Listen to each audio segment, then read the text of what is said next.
சுரேஷ் இதனை தேடுற? ஐயோ பாருங்களேன், எங்கேயோ வச்சுட்டு எங்கேயோ தேடிட்டு இருக்கேன்.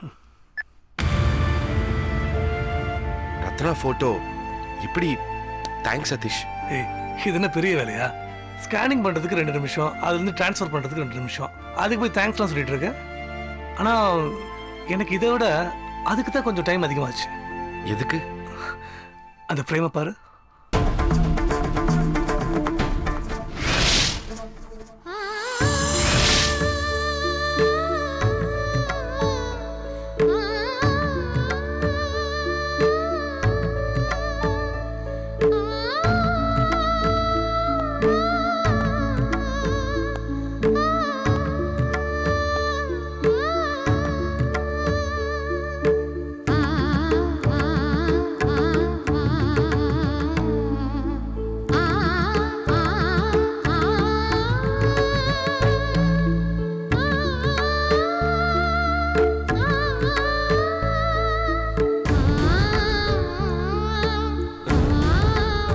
சுரேஷ்,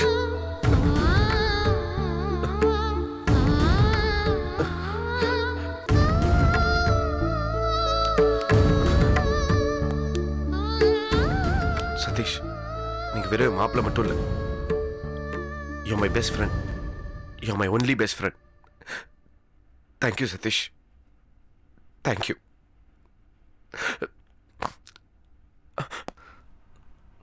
சுரேஷ், அதுக்கே இவ்வளோ எமோஷனல் ஆகிற?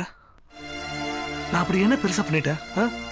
ரத்னாவோட ஃபோட்டோ ட்ராவில் இருந்தது, அதை எடுத்துகிட்டு போய் ஸ்கேன் பண்ணி ஃப்ரேம் பண்ணேன், அவ்வளவுதானே. நான் இன்னமும் ரத்னாவை நேரில் உங்கள் கண்ணுக்கு முன்னாடி கொண்டு வந்து நிப்பாட்டின மாதிரி ஃபீல் பண்ணிட்டு இருக்கீங்க.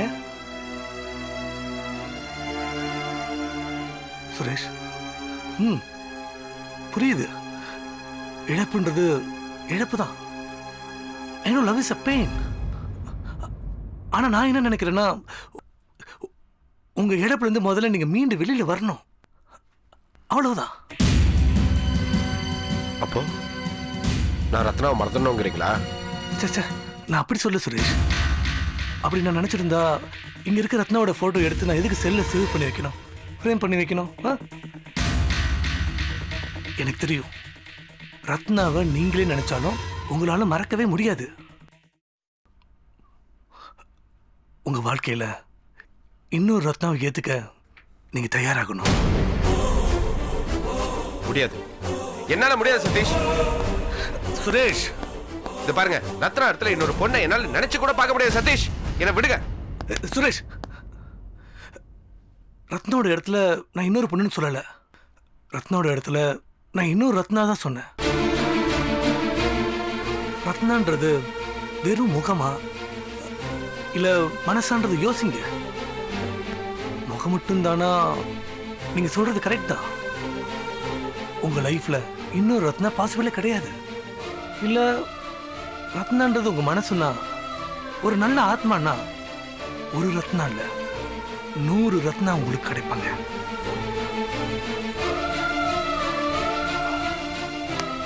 நல்லா யோசிங்க.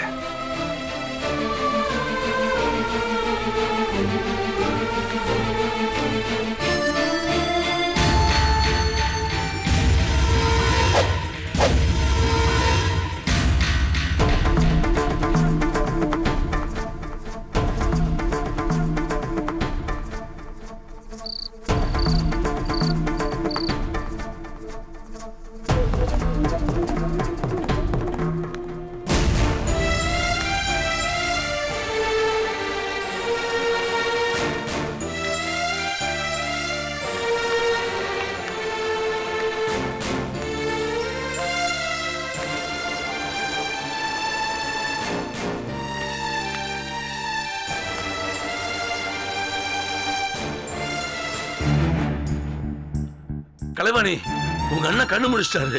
மச்சான், மச்சான், மச்சான். அண்ணா,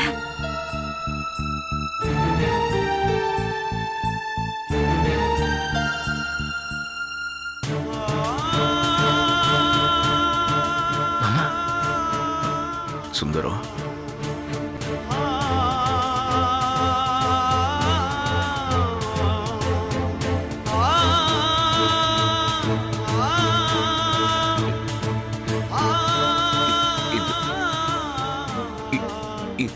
விஷயம்?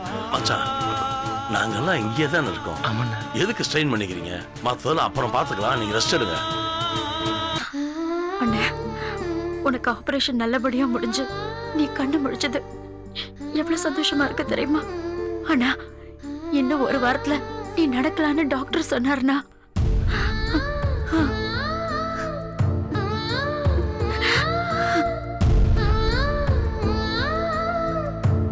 அக்கா,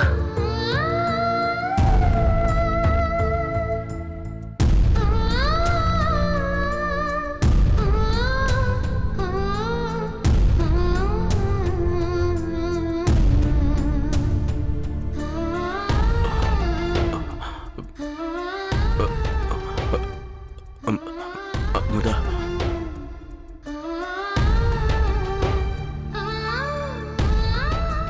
இந்த விஷயத்தை செல்லம்மாக்கு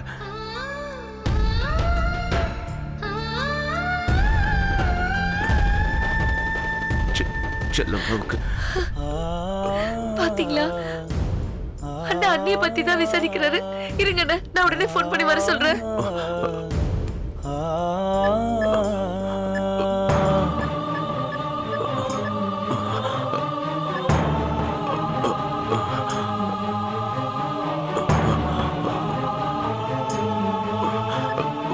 வேண்டாம்,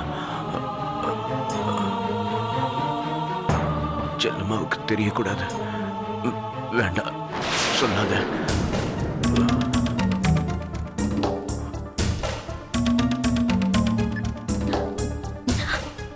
அண்ணா, அதான் ஆபரேஷன்லாம் நடந்துருச்சு இல்லண்ணா. இப்ப நம்ம அண்ணி கிட்ட சொல்லல அண்ணா.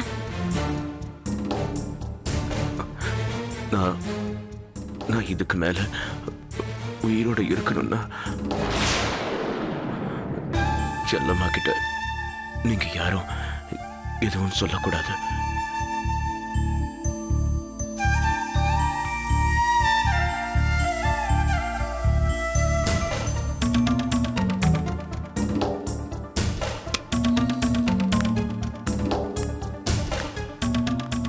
சார், பேஷண்ட்டை டிஸ்டர்ப் பண்ணாதீங்க. யாராவது ஒருத்தர் மட்டும் இருங்க, மத்தவங்கள வெளியே வெயிட் பண்ணுங்க.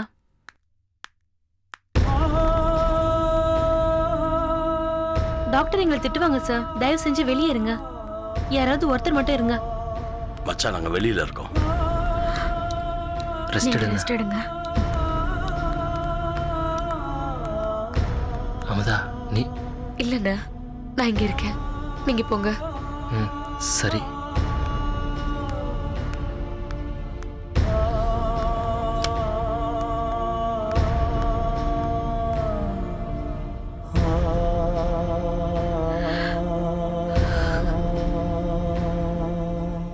என்ன கலைவன் இது? உங்க அண்ணன் கண்ணு முழிச்ச உடனே செல்லமாக்காவை பார்க்க மாட்டேன், பார்க்க கூடாதுன்னு அடம் பிடிச்சிட்டு இருக்காரு. சொன்னதே திருப்பி சொல்லிட்டு இருக்காரு.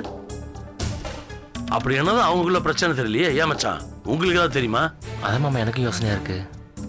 செல்லம்மான் எவ்வளவு நல்லவங்க நம்ம எல்லாருக்குமே தெரியும். இந்த சூழ்நிலை அண்ணன் அண்ணி வெறுக்கிறாருன்னா அதுக்கு ஏதாவது முக்கியமான காரணம் இருக்கும். அப்படி என்ன காரணமா இருக்குங்க? என்ன கேளு, நான் அவரை பார்த்த நாள் 100 வாட்டி இதே கேட்டேன். பதில் சொல்ற அவரு இப்படி அடம் பிடிக்காம அடம் பிடிச்சே இருக்காரு. எனக்கு மட்டும் எப்படி தெரியும்? சரி விடுங்க, இத பத்தி நாம பேசி பிரச்சனை பண்ண வேண்டாம். அண்ணன் குணமாய் வரட்டும், நாம எல்லாரையும் கூப்பிட்டு உட்கார வச்சு இத பத்தி பேச ஒரு முடிவு பண்ணுவோம். சரி, நீங்க இருங்க. வீட்டுல போட்டது போட்டபடி இருக்கு. நான் போயிட்டு காலையில வரேன், சரியா? அப்ப நானும் கிளம்புறேங்க்கா. என்ன மச்சான், நீங்க இருப்பீங்கன்னு பார்த்தா நீங்களும் கிளம்புறேன்னு சொல்றீங்க. என்னடா கிளம்புற?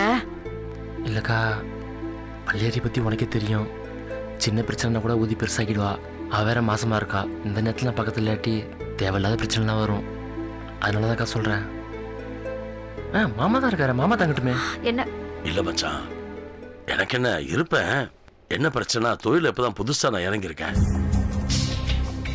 ஆரம்பத்திலே போலனா நாங்க வாழ்றதே பிரச்சனை ஆயிடும். அது கலைவாணிக்கே தெரியும். இல்லைன்னா நான் இங்கே தங்க மாட்டேன். நான் சொல்லு கலைவாணி. இப்ப என்ன பண்றது? வேற யாரு? அதான் அமுதா இருக்கால, நான் பேசி அவளை இங்க தங்க வைக்கிறேன். அதை நீங்களே சொல்லுங்க, நான் சொல்ல முடியாது. சரி மாமா நீங்க கிளம்புங்க, நானும் சொல்லிட்டு கிளம்புறேன். சரி பார்த்து சொல்லுங்க. சரி மாமா நாங்க வரோம். நீங்க கிளம்புங்கக்கா. ஏதோ அவசரம்னா ஃபோன் பண்ணி சொல்லுங்க, நான் வேணா வரேன். ஓகே மாமா சரிடா, வரேன் மச்சான். நாளைக்கு வரேன். கிளம்புங்கக்கா. போலாமா?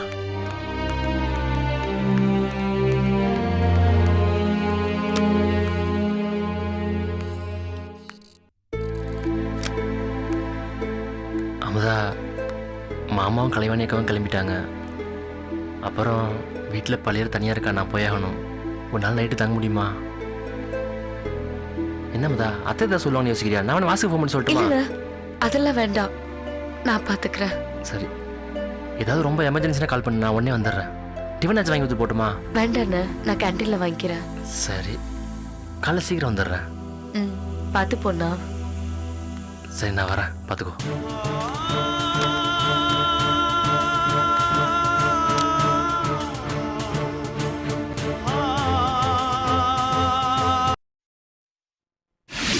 பள்ளியற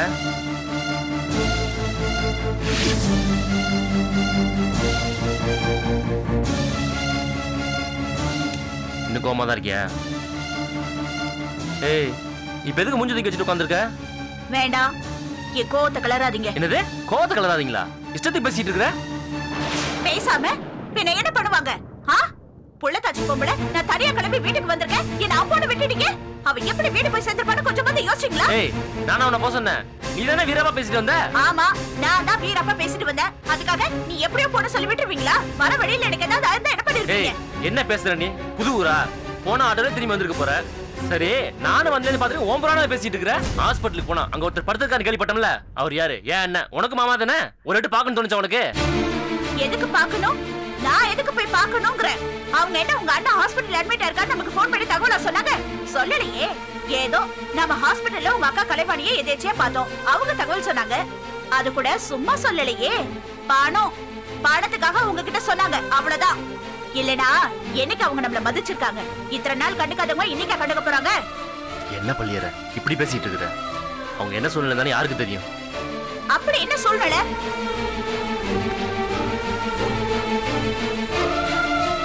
ஏங்க, உங்க அண்ணன் என்ன தனியாளா? அவருக்கு பொண்டாட்டி குழந்தைன்னு குடும்பம் இருக்குல்ல, அவங்க கிட்ட சொன்னா அவங்க பாத்துட்டு போறாங்க. எங்க அண்ணன் தான் அண்ணிட்டு சொல்ல கூட எல்லாரும் சத்தியம் வாங்கியிருக்காரு. மீறி சொன்னா செத்துறோம்னு சொல்லிருக்காரு. அப்புறம் அவங்க என்ன பண்ணுவாங்க? அடியாத்தி, கட்ட பொண்டாட்டி கிட்ட சொல்லக்கூடாதுன்னு சத்தியம் வாங்கியிருக்காரா?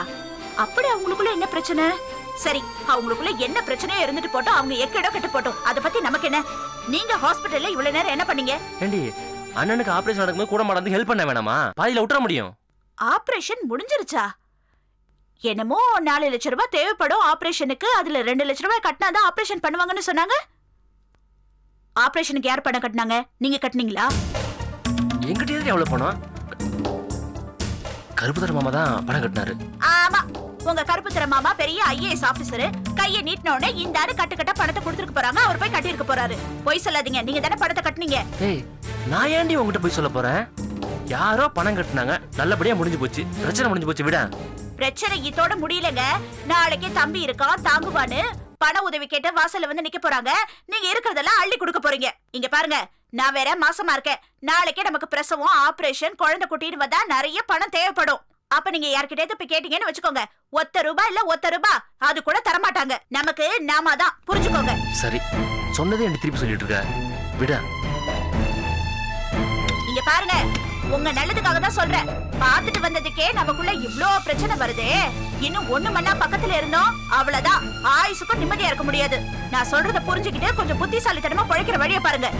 இந்த மனுஷனை கட்டிக்கிட்டு என்னெல்லாம் பாடுபட வேண்டியிருக்கு.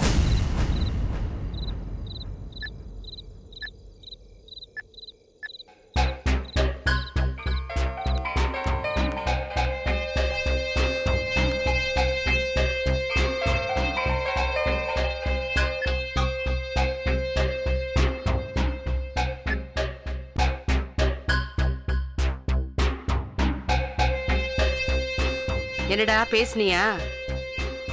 என்ன சொன்ன உன் பொண்டாட்டி? டேய் நில்லுடா, நான் கேட்டுட்டே இருக்கேன், நீ பதில் சொல்லாம போயிட்டே இருந்தா என்ன அர்த்தம்? மணி 10 ஆச்சு, இன்னும் ஆளை காணோம். என்ன சொன்னா? அம்மா அமுதா வருவாம்மா, ஏமா என் உயிரை எடுக்கிற? எப்ப வருவா? எப்படிடா வருவா? மறுபடியும் அவளை தேடி ரோட தெரிஞ்சுக்கிட்டு இருக்க போறியா? அம்மா என்ன சும்மா கத்துற வேலையை தான் நல்லா தெரிஞ்சு வச்சுக்கிட்டு இருக்கேன். சொல்லாமதா? நான் இன்னைக்கு நைட் வீட்டுக்கு வர மாட்டேன். அண்ணி வீட்டுக்கு போறேன். என்ன? அண்ணியோட குழந்தைக்கு உடம்பு சரியில்லைன்னு சொன்னாங்க, அதான். வாசு, சொல்லு. இல்ல உங்க அம்மா பேச்ச கேட்டுக்கிட்டு என்ன அங்க இங்கன்னு தேடிட்டு இருப்பீங்கல்ல, அப்படி தேடாம இருக்கணுங்கிறதுக்காக தான் ஃபோன் பண்ணி சொல்றேன். சரி. அப்புறம் இன்னொரு விஷயம். என்ன விஷயம்? அண்ணி என்ன கூப்பிடல, நானே தான் அங்க போறேன். நான் அங்க இருக்கேனா இல்லையான்னு தேவையில்லாம ஃபோன் பண்ணி செக் பண்ணாதீங்க. என்ன முதா நீ இப்படி பேசுற? நீங்க செய்ய மாட்டீங்க, ஆனா உங்க அம்மா செய்வாங்க, அதுக்காக தான் சொல்றேன். புரியுதா? சரி. நான் நாளைக்கு காலையில வந்துடுறேன். என்னவா? இல்ல, செல்லம்மா வீட்டுக்கு போயிருக்காளா? செல்லம்மா வீட்டுக்கா? காலையில வந்துருவா.